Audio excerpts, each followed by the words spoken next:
स्वागत है आपका एक बार फिर से भारत समाचार के हमारे इस खास कार्यक्रम में जो आधारित है कानाफूसी गपशप और चर्चाओं पर। तो चलिए शुरू करते हैं पावर सेंटर।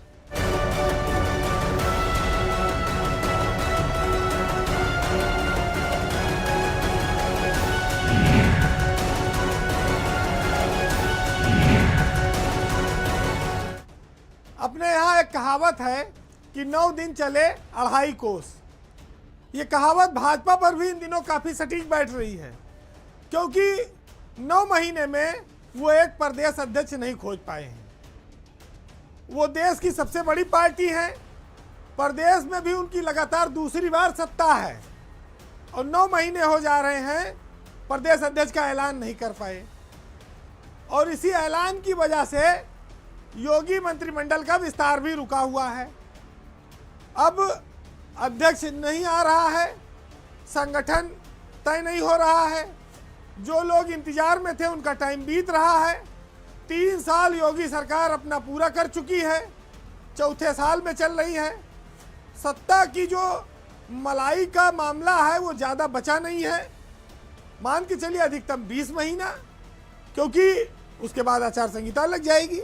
कुछ लोगों को संगठन से सरकार में आना है, कुछ राज्य मंत्रियों को कैबिनेट में प्रमोट होना है।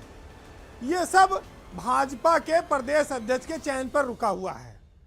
जब अक्टूबर में ये चुनाव प्रक्रिया शुरू हुई थी तब कहा गया था कि जनवरी में बीजेपी को नया प्रदेश अध्यक्ष मिल जाएगा।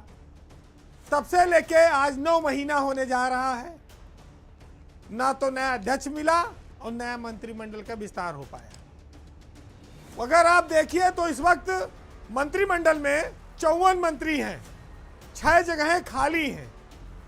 जितिन प्रसाद केंद्र में मंत्री बन गए, जीत गए चुनाव। उनके पास बहुत बड़ा महकमा था पीडब्ल्यूडी का, जो इस समय खाली है, मुख्यमंत्री के पास है।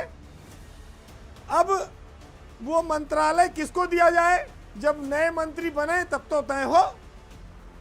वर्तमान प्रदेश अध्यक्ष हैं भूपेंद्र चौधरी, वो पहले सरकार में मंत्री रह चुके हैं।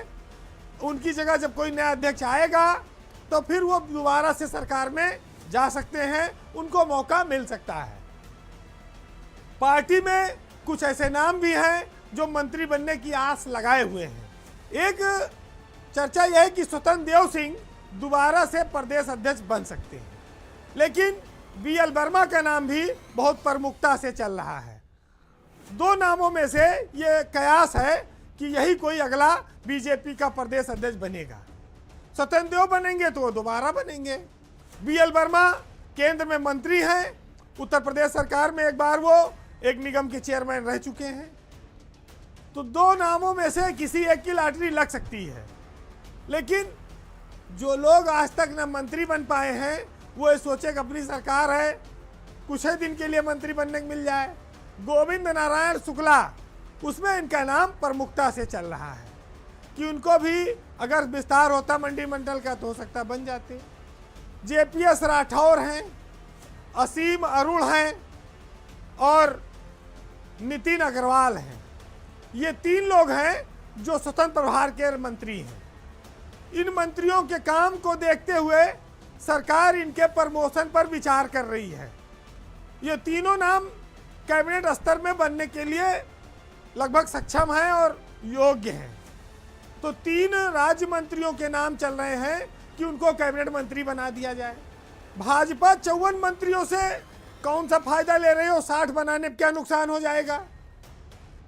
6 जगहें खाली रखने से तो अच्छा है कि जिन जिलों में आपको प्रतिनिधित्व नहीं मिल पाया मंत्रिमंडल में, चाहे अयोध्या है, बस्ती है, वहां से एक मंत्री बना दो, कम से कम उनको भी मौका मिल जाएगा और 60 सीटें भर सकती हैं। बीजेपी बहुत सारी उधेड़-बुन में फंसी हुई है, अनिर्णय की स्थिति है। जो पार्टी अपने आप को डिफरेंस वाली कहती थी, उसके यहाँ इन खबरों के माध्यम से लोगों का दर्द मैं उजागर तो कर दे रहा हूँ, लेकिन वो अपने लिए कुछ नहीं बोल सकते। अब ये चाहे प्रदेश स्तर पर सुना जाए चाहे राष्ट्रीय स्तर पर सुन लो और समय रहते लोगों की इच्छाओं की पूर्ति भी हो जाए। किस्मत के भरोसे चीज़ों को बहुत दिन तक नहीं टालना चाहिए। नेता बेचारे कहते जो किस्मत में होगा मिलेगा। मंदिर मंदिर घूम रहे हैं, नेताओं के यहाँ चक्कर लगा रहे हैं दिल्ली, बंबई और लखनऊ। उससे तो वो मुक्ति पाए।